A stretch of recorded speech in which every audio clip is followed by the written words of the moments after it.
It's the first episode of the new year here on the podcast, and I thought, well, no better time than to open up the mailbag and answer Orioles questions from you, the listeners. So that's all coming up on this Mailbag Monday 2023 opening episode of the Locked On Orioles podcast. You are Locked On Orioles, your daily Baltimore Orioles podcast. Part of the Locked On Podcast Network, your team every day. Hey there, Orioles fans. Today is Monday, January 2nd, 2023. And welcome back in to the Locked On Orioles podcast, part of the Locked On Podcast Network, your team every day. As always, I'm your host, Connor Newcomb. And coming up on today's episode, we are opening the mailbag, a Mailbag Monday edition of the pod, answering 9 Orioles questions, all from you, the listeners, here on today's episode. We will talk about a multitude of different things, including different ways the Orioles can acquire starting pitching, whether it's via trade now, trade at the deadline, or free agency next offseason. We'll take a look into who some of the key free agents will be this time next year that the Orioles could go after. We'll talk about Grayson Rodriguez, what his impact could be for the Orioles next year. We'll talk a bit about some of the other trades that the Orioles could make and a little bit about the Eric Hosmer rumors that came out over the weekend. But that's all coming up on this episode of the Locked On Orioles podcast, which is brought to you by BetOnline.net. BetOnline has you covered this season with more props, odds, and lines than ever before. BetOnline, where the game starts. So let's jump right into the mailbag here, kicking off our first episode of the pod here in 2023 with a Mailbag Monday edition. Got 9 questions from our Orioles listeners. Thank you so much for getting your questions in. And let's jump into our first question that comes from David on Twitter, who asks, how would you feel about the Orioles waiting until next offseason to add a top starting pitcher? This is a good question because, as we know, at this point, as we get to the new year, the Orioles are not adding a top starting pitcher in free agency this offseason because all of the top starting pitchers are gone. The O's have signed Kyle Gibson to a 1-year, $10 million deal, but everybody else that could be considered even close to an ace is off the board, with the last one being Nathan Eovaldi, who signed a 3-year deal with the Texas Rangers last week and really made him the last guy off the board for the Orioles. The best starting pitcher left out there in free agency right now is Michael Wacha, and he has been connected to the Orioles, but that's not an ace. That's more of a back of the rotation signing. So we're at the point where if the O's want to get an ace, it's going to have to be via a trade this offseason. And it could happen. It could not happen, depending on, how Elias wheels and deals with some other GMs. And I think we had a good conversation about that back on Friday's episode. Aram Layton joined us. We talked about some mock trades between the Marlins and the Orioles that could get one of those young Miami starters to Baltimore. But maybe the O's can't swing one of those trades. So if you look at next offseason, I will say that if, and this is a big if the O's are willing to spend next offseason, it's not a bad time to go get an ace starting pitcher. Here's just some of the names that will be out there as free agents, most likely next year, unless these guys obviously get extensions during this season. Shohei Ohtani, Yu Darvish, Clayton Kershaw, Hyun-Jin Ryu, Martin Perez, Noah Syndergaard, Miles Mikolas, Julio Arias, Alex Wood, Aaron Nola, Lucas Giolito, Kenta Maeda, Blake Snell, Luis Severino, Frankie Montas, Tyler Mahle, Jack Flaherty. That's a lot of guys who could be potential aces, and there's different tiers of pitchers in that entire group that I just named, but I don't think the O's are getting Ohtani, and Kershaw's either going to go back to the Dodgers or probably retire. But if you look at guys like Darvish and Nola and Giolito, Tyler Mahle, Jack Flaherty, Blake Snell, all guys that the Orioles should have the money to spend on, and you could definitely put those guys at number 1 in the rotation. And you would hope there's even less pressure on one of those guys come opening day next year, because you've hopefully got a full season of Grayson Rodriguez, and maybe he looks like an ace at that point. Maybe he doesn't, but he still looks like a really good major league starting pitcher, and you have more guys in place. So yes, if the O's are willing to spend, maybe on pitching next offseason is better because there's just more top flight options than there were this year. I mean, you had Verlander, Scherzer, and Rodon, but Below that, there was a big drop-off. Not as much of a drop-off from the top next offseason. There's more options to get an ace, but the O's have to show me they're still willing to spend it all. But there are good options next offseason. Next question comes from Beehide's Rising Tide on Twitter, who asks kind of a similar-ish question, or at least one that goes off the same kind of thing. Which deal for a pitcher, or which kind of deal for a pitcher, could have the greatest impact on the Orioles? A free agent signing next year, that would be next offseason, a deadline deal this year, or a trade that could come now or at the deadline that's kind of a young guy for young guy swap, whether it's prospect for prospect, two guys who are close to the big leagues, or, like one of the swaps we talked about on the episode Friday about the Marlins-Orioles trades, a swap like a Braxton Garrett for Ramona Arias, two guys who still have, 5-6 more years of control, but are both big leaguers at this point, but still have a lot to prove. Which of those three would make the biggest impact? I would say number one of the three, if you're power ranking those, would be the free agent next year because of all those names I just listed. I mean, the Orioles should be able to make a serious run at the Giolitos, the Blake Snells, the Tyler Mahles, the Yu Darvishes, the Jack Flahertys, even the Frankie Monteses of the world next offseason. I mean, there's so many names too that a lot of teams are going to want these guys, but how many teams are going to sign two of those guys? Some of them could, pull like the Texas Rangers have tried to do the last couple of off seasons, but there's going to be a lot of those ace type pitchers to go around. And I'm not saying all those guys are legit aces, but they could be number ones on solid to good baseball teams. There's going to be more of them to go around next offseason. So I'd put that number one. Number two would be the young guy swap.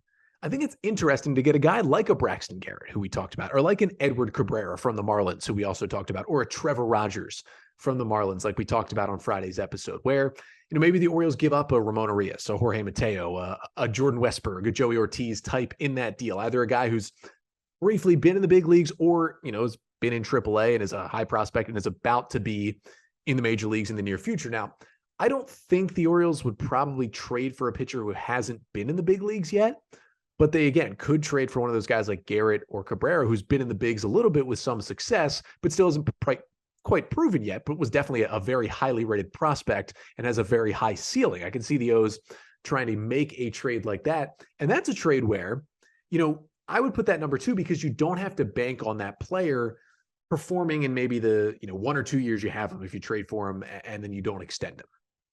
You can also mold that guy. Now, I would love to get a Corbin Burnes. He's molded into a Cy Young winner. But if you take a step down from Burnes, maybe a trade for even a Pablo Lopez, or maybe a lesser guy that's on the trade market, a guy who's been in the big leagues for 3-4 years. You don't get to mold him as much as you might get to mold a pitcher like an Edward Cabrera or a Braxton Garrett, who, yes, has been in the bigs, but is still very young. And you can still really develop, and you still have, 6 years of control of that pitcher. You can really turn him into a lot of great years. So I think that'd be really, really helpful. And then third, I would say the deadline deal. In asking the question, the user mentioned guys like Brandon Woodruff or Corbin Burnes from the Brewers, talked about, maybe Pablo Lopez as well. And those guys would certainly help. You'd get them for a year and a half. If you got them at the deadline, they'd be free agents after the 2024 season. That would, hopefully, if the O's are making that deal at this deadline, they're probably, right in the thick of things in the playoffs in early August of 2023. But I only put it last because there's only so many of those guys. And I think more of a deadline deal for the Orioles, which we'll get to later, would probably be for a lesser starter. So that's how I would rank those three. Third question of the day comes from Jonah on Twitter, who asked kind of a similar question, looking at the free agent class. Who would be some of the other free agent targets for the Orioles next offseason, specifically the hitters for this question? So we talked about the pitchers in that first question, but the hitters as well. It's a solid class. Now, in terms of the infielders, you got some good options, and number one could be Rafael Devers. Obviously, the Red Sox right now are trying to work out an extension with him as he goes into his final year of his contract with Boston, but if they don't, he's the top option most likely in terms of a hitter next offseason besides Shohei Ohtani. Then you got guys like Rhys Hoskins, who I think could fit with the Orioles, Matt Chapman, if he has kind of a bounce back. Then you have Colton Wong, who would definitely help the Orioles infield. Ahmad Rosario would really fit what they're trying to do. He's like an upgraded version of Jorge Mateo. guys who could help in lesser roles like CJ Cron, Joey Wendell, and G-Man Choi, I think could all help the Orioles lineup.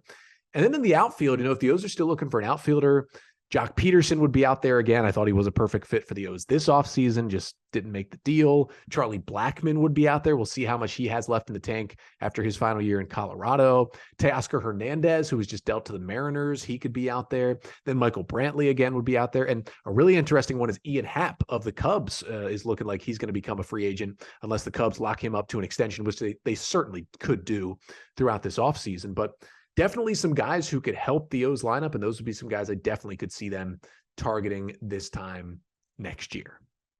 But we got plenty more to get to here on today's Mailbag Monday episode. Coming up after the break, we're going to talk about what the Orioles could look like at the 2023 trade deadline, and a couple of questions about Grayson Rodriguez, what he could do next year, and who any other breakout rookies could be for the Orioles. But first, this episode of the Locked On Orioles podcast is brought to you by betonline.net, which is your number one source for sports betting info, stats, news, and analysis as we head into the new year here in 2023. Now, we still got college football going on. We got some bowl games today, and of course, the national championship game coming up next Monday. What a day of semifinals those were. The best ever, by far a classic with TCU beating Michigan, and then maybe even more of a classic with Georgia beating Ohio State to set up Georgia TCU in the championship game. All the lines, all the odds, everything on that national championship game, you can find it at BetOnline. Plus, you got college basketball, you got the NBA, you got the NHL, and you got an NFL season, which is heading into week 18 next weekend. Get all the odds at BetOnline. And if you love sports podcasts, which I hope you do, if you listen to this one, you can find those at BetOnline as well. They're always the fastest and easiest way to get your betting info. So head to the website today or use your mobile device to learn more at BetOnline, where the game starts. So we're back here on a Mailbag Monday edition of the Locked On Orioles podcast to kick off 2023 here at the pod. And our fourth question of the day comes from James via Twitter, who asks, where do you see the Orioles at the 2023 trade deadline? This is a good question because as far as we know now, the Orioles could make some more moves this offseason. They could make a trade, but theoretically they could go into spring training with this roster. I did my first opening day roster prediction back on Wednesday's episode. Make sure to go back and check that one out, predicting the 26 guys that would head north for the first time. And talked about how the O's have added, 4 legitimate big leaguers who will be on their opening day roster so far this offseason. They've at least somewhat filled some holes, not with the best guys, but they've upgraded a bit. And you could see them going to spring training with this roster.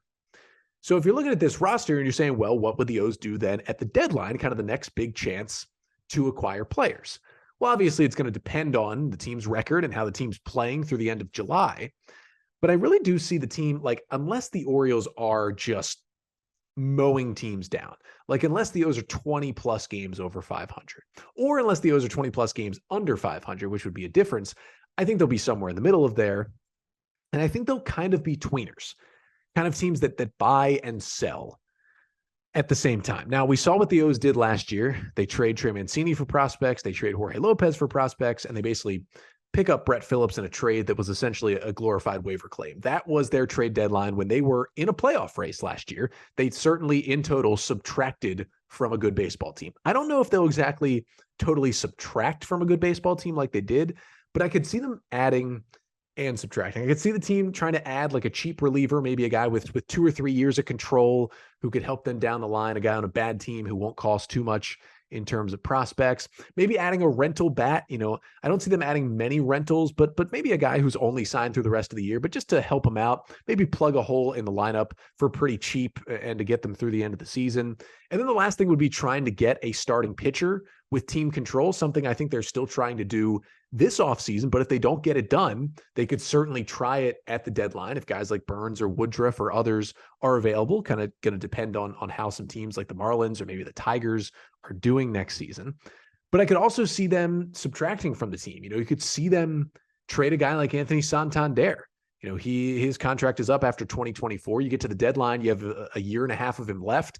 the O's don't plan on extending him, and maybe they're not sure about his defense, but his bat's still playing well like it did in 2022, you could see them trying to flip him, maybe dealing away a reliever like they did with Jorge Lopez last year and like they did with Cole Sulser and Tanner Scott right before the season last year.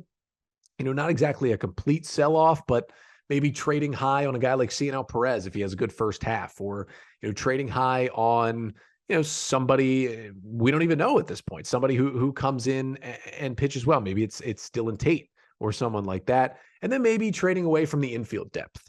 Maybe it's a Ramona Arias deal at the deadline that gets them like a solid reliever, or a Jorge Mateo deal at the deadline that gets them a solid reliever. Or, you do trade away like a Jordan Westburg when he's already been in the big leagues to go get a legitimate starting pitcher at the deadline. I could see that happening, but I definitely see them kind of playing both sides at the 2023 deadline.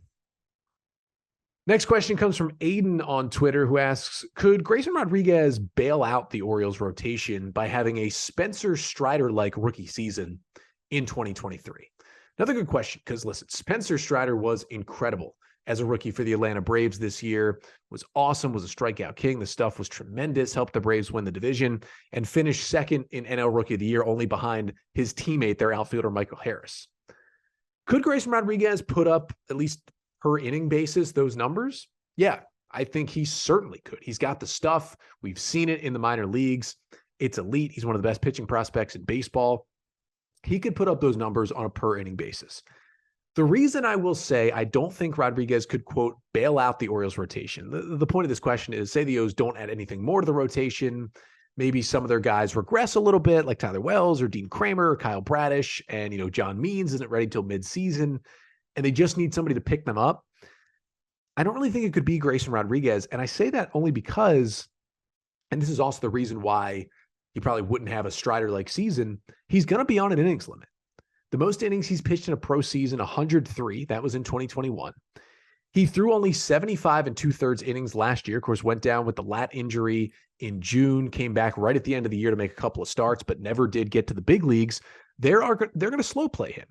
And I do think there's a very high chance that Grayson Rodriguez is in the Orioles opening day starting rotation, but I think that's in a limited role. Now, one way to limit his innings would be to keep him down in AAA for 6 weeks and mess with his service time and get that extra year before you bring him up sometime in late May. They could do that. I'm not ruling that out. I don't want them to do it, but they certainly could.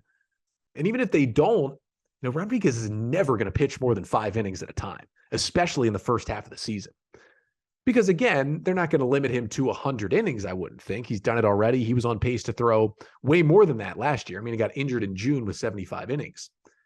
But something they could do is just make sure that lat is okay and really, not take the kid gloves off. And they could maybe piggyback him with Tyler Wells or DL Hall or Austin Voth or someone like that to manage his innings. I wouldn't be surprised if Grayson Rodriguez's first career start goes 3 or 4 innings in that first week of the season next year. And then they go to Tyler Wells or DL Hall out of the bullpen. Like, I would not be surprised at all. And they're going to limit him, somewhere around maybe 120, 130 innings. And so that's going to mean starts are skipped and he's only pitching 4 innings sometimes or 5 innings sometimes. It's just not going to allow him to have the impact that Spencer Strider did for the Braves. Next question, kind of in the same vein, comes from Bernard on Twitter, who asks, will anyone besides Grayson Rodriguez have an Adley or Gunner-like impact on the Orioles as a rookie in 2023? Another good question, because both of those guys I mentioned had incredible impacts. Adley Rutschman for most of the season after he came off the injured list and got to the big leagues after the triceps injury. Yeah, he had a few bad weeks, but overall he was tremendous. Then you have Gunnar Henderson, who should have been in the big leagues much earlier than he was, but he comes up right at the end of August and just dominates throughout September. So could somebody have that kind of impact? Yeah, I would say 2 players have the best chance. Number 1 would be Jordan Westburg. If Ramona Arias or Jorge Mateo are struggling, or Terrin Vavra is struggling, or the Adam Frazier thing's just not working out, or whatever it may be, you could see Jordan Westburg be big league ready pretty quickly. Probably not opening day, but fairly quickly. And if he hits like he's hit in the minor leagues, he could have that kind of impact. And then the other guy I would say is Colton Cowser. Now, Westburg could have closer to an Adley type impact because Westburg could be around if things fall his way for a lot of the season in the Orioles lineup. I don't see that being the case for Colton Cowser, just because the O's are most likely going to go into next year with Hayes, Mullins, Santander, McKenna all on this roster and potentially another outfielder, whether it's like Mazzara or Cordero, or they add someone else this offseason, Colton Cowser is certainly going to start the year starting in center field in AAA Norfolk, but the O's will use the season to play things out, and maybe they finally say that's enough with McKenna, and maybe Austin Hayes just flames out. And, who knows with Kyle Stowers, maybe he's, more of a DH platoon guy than an everyday player. And the Orioles just end up giving Cowser, maybe for the last 2 months of the season, a real chance in the lineup. He could have that Gunnar Henderson type impact. So those are really the two guys I would point to on that list. We've got 3 more questions to get to finish out the mailbag here today, talking a bit about what the Orioles infield will look like, who will have a bigger impact, who could be dealt between Arias or Jorge Mateo. We will talk about if the O's could regress a bit next year, and we'll talk about the Eric Hosmer situation with the Orioles reportedly interested in free agency. But first, this episode of the Locked On Orioles podcast is brought to you by Built Bar, because if you're looking for a delicious treat, but you don't want all the fat and the calories, then you got to try a Built Bar. We just got through the holidays. Some people, I know they have the goal to eat a little healthier. And if that's one of your goals, Built Bar is a great place to start, because with Built, healthy is actually tasty. Seriously, they're so delicious, you won't even believe they're good for you. Here's what makes them taste great. All these amazing flavors, all the bars covered in 100% real chocolate. Flavors like churro, peanut butter brownie, coconut almond, and many, many more. But here's the healthy part. Each bar is only 130 calories, has only 4 grams of sugar, and 17 grams of protein in every Built Bar. And now you don't need to wait around to get a box. You can now get them at your local Walmart or Sam's Club. Walk into the store and get a Built Bar as well. You can pick up a 4-bar box of cookies and cream, double chocolate, or coconut puffs. And hey, if you go to Sam's Club, get a 13-bar box with the flavors like brownie batter or churro. Listen, you can thank me later. So head to Built.com or head to your local Sam's Club or Walmart. Get yourself these delicious and nutritious Built Bars. So we're back here wrapping up a Mailbag Monday episode of the Locked On Orioles podcast, here to kick off 2023 in style. And we'll jump right back in. Our next question comes from @BriggsyAJ on Twitter, who asks, who is more likely to get traded, Ramona Arias or Jorge Mateo? Interesting question, because we know, as Ken Rosenthal wrote in his column a couple weeks ago, that the Orioles are receiving calls for Jorge Mateo via trade talks. And we also know that Ramona Arias would kind of be a perfect piece if a team needs a big league infielder, if the O's are looking for a big league starting pitcher in a trade. And I had heard that the O's have been dangling Arias out there a little bit in different trades, with the Mets for David Peterson and with some other teams. Talked about with Arm Layton last week how Arias could fit for the Marlins in that kind of trade to get one of Miami's starting pitchers, and Mateo would work as well for those teams, especially now that Jorge Mateo is one of the better shortstops out there. The big shortstops are off the free agent board. Teams still need a shortstop. Mateo would be a good fit for a lot of teams if they could pry him away from the Orioles. Now, when you look at these two guys, it's interesting because Ramona Arias is a free agent after 2026, Mateo after 2025. So Arias does have one more year of control with him.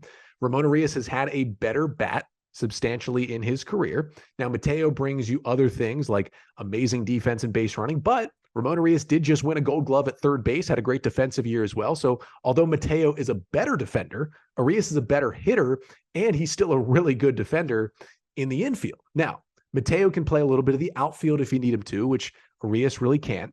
And Mateo, I think, would be a better weapon off the bench because of his ability to steal bases as a pinch runner, maybe be a better defensive replacement, a little more versatile. So if either of them went to that role, I think Mateo would fit it a little bit better. And they're still very cheap. Neither has, Mateo just now hitting arbitration, whereas Arias will do so next year. And then when you look at guys, the Orioles are trying to get up to the big leagues behind them, I think they both kind of fall into the same category, being in the infield and the O's having all the great infield prospects coming up. So in conclusion, I would say Ramona Arias is a little bit more likely to be traded. I would say both would work in a trade that gets the O's maybe a starting pitcher as a piece in that trade.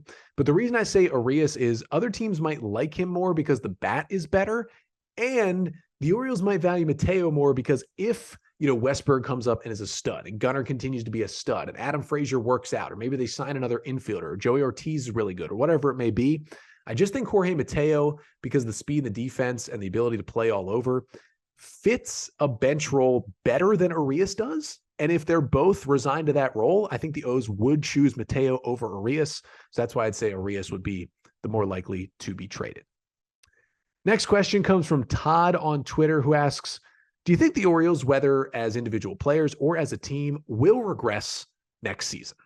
Well, Todd, this is something I've talked about on the podcast a couple of times, and it's one of my main arguments for the Orioles adding more in free agency this offseason. I get that the O's just won 83 games with all these young players, and I understand they've made marginal upgrades, plus other players will get a year better, and you have a lot more prospects coming. So I get, in theory, that says, well, the O's should win even more than 83 games next year and compete for the playoffs. But that's not reality in Major League Baseball. Reality is guys have career years and then they regress. Guys have bad years and get better. The Orioles had a lot of players, especially on the pitching side, have career years last year. And there's some guys I'm looking at like Cionel Perez, Dean Kramer, Spencer Watkins, Keegan Aiken, even Kyle Bradish could have a little bit of regression next year just because a lot of these guys are very unproven pitchers.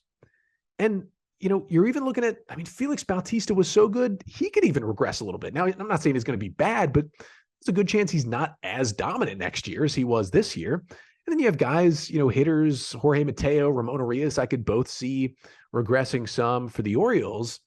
Just in general, you have to be prepared for that kind of regression. And that's why the O's brought in the veterans they did, and Gibson and Frazier and Gibbons and McCann. It's to help against some of that regression that they know is going to happen from some of their very young players in 2023.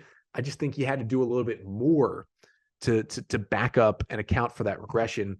Now, in terms of as a team, I do think the pitching in general has a better chance to regress. I think the Orioles hitting was generally disappointing, and I think some guys, especially like Ryan Mountcastle, will get better next year rather than regress. But you look at that bullpen, it was kind of thrown together, and it was a top 5 bullpen. You can't really expect that. And then the starting rotation, all those guys after John Means goes down, none of them still, had a full good big league season, and you still don't have any of those guys except for Kyle Gibson in the rotation going into next year.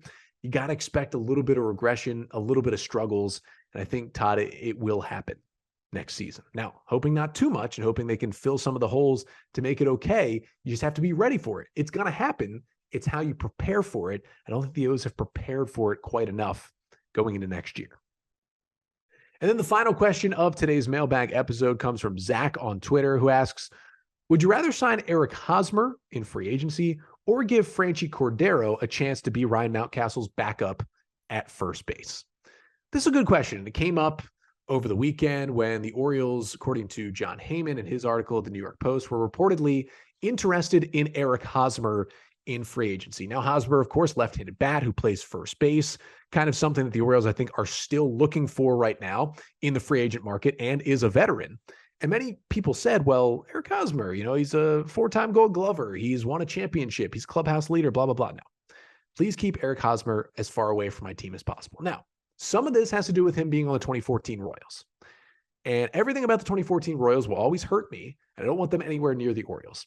But there's also a lot of things on the field that tell me the Orioles do not need Eric Hosmer. First of all, Eric Hosmer the last couple of years basically is a league average hitter. He's got a 103, a 104 WRC plus, so just a touch above league average. The issue is he's just a DH now. He won those Gold Gloves when he shouldn't have, because the Gold Glove award is terrible. Again, remember, Jorge Mateo wasn't even selected as a finalist for the Gold Glove this year, despite being the best shortstop in baseball defensively. Gold Gloves are rubbish. Eric Hosmer is a bad defensive. He used to have this whole aura about him that he was like the greatest defensive first baseman. He was good, but he was never that great. He's bad now. He had a -5 defensive runs saved at first base this year. It's hard to get a lot of defensive runs saved at first. It's also hard to get a lot of negative defensive runs saved, and somehow he got -5. That's how bad he was. Ask a Padres fan. He's horrible over there now. So you look at a guy in Hosmer who played a little outfield in his much younger days, 8-9 years ago with the Royals, but generally has just been a first baseman since then. So he's terrible at first. Meanwhile, Mountcastle showed he was pretty good defensively at first last year. So if you're bringing in Eric Hosmer, you're going to play him at first base some, but you're generally looking for him to just be a DH. Do you really want a guy with a 103, 104 WRC plus who refuses to hit the ball in the air? Listen, Hosmer still hits the ball hard, but he beats the ball into the ground, and he's refused to change that for 10 years. He knows, or at least he should know, hitting the ball in the air is going to make him a better hitter with how hard he hits it at times. He just refuses to change that. So he's just ground ball after ground ball. So if you have a guy with no power, I mean, he's not even going to hit you double-digit homers, terrible defense, and just being a DH at a slightly above average hitter, there's no reason to bring him in when right now on your team, Kyle Stowers is a better fit. And to be honest with you, the question also asked, would you rather give Franchy Cordero that chance? I would rather give Franchy Cordero or even Nomar Mazara to play a little first base that chance over Eric Hosmer right now on this team. I mean, we know the O's kind of don't have that backup first baseman right now. James McCann has some ability to play there. He's now on the roster, and we know Adley can play there. Maybe Vavra or Santander can play a little first base as well. They no longer have Tyler Nevin, traded him to the Tigers over the weekend for cash considerations after they had DFA'd Nevin last week to make room for James McCann. So they do probably need that more backup first base kind of option, but you want a better option than Hosmer. And I honestly think Franchy Cordero, even with the terrible strikeout numbers, he hits the ball in the air. He can hit some bombs. He's had some stretches of life in the big leagues. And Nomar Mazara has had some stretches of life in the big leagues that I just think both of those guys have higher upsides as hitters right now than Eric Hosmer. And because Hosmer's only a DH at this point, that's basically what Mazara and Cordero would be anyway. You just need them to play a little bit of first base. They can't be worse than Hosmer defensively at first base right now. So I just don't see the point from any angle of bringing in Eric Hosmer. There's no reason to do it. I think I've made my feelings on Eric Hosmer pretty clear at this point. But that'll do it for today's Mailbag Monday episode. Thank you so much for sending in your questions. We got a lot of questions. If we didn't get to yours, don't worry. We're going to do another mailbag episode later this week, unless the Orioles have some news to break. Most likely when we return on Wednesday, it'll be a Mailbag Wednesday episode. So there's still time to get your questions in for the mailbag. If you'd like to do that, you can email us at lockedonorioles@gmail.com. You can tweet at us at LockedOnOrioles. The DMs are also open as well. You can be like Jim Palmer and you can tweet at LockedOnOrioles.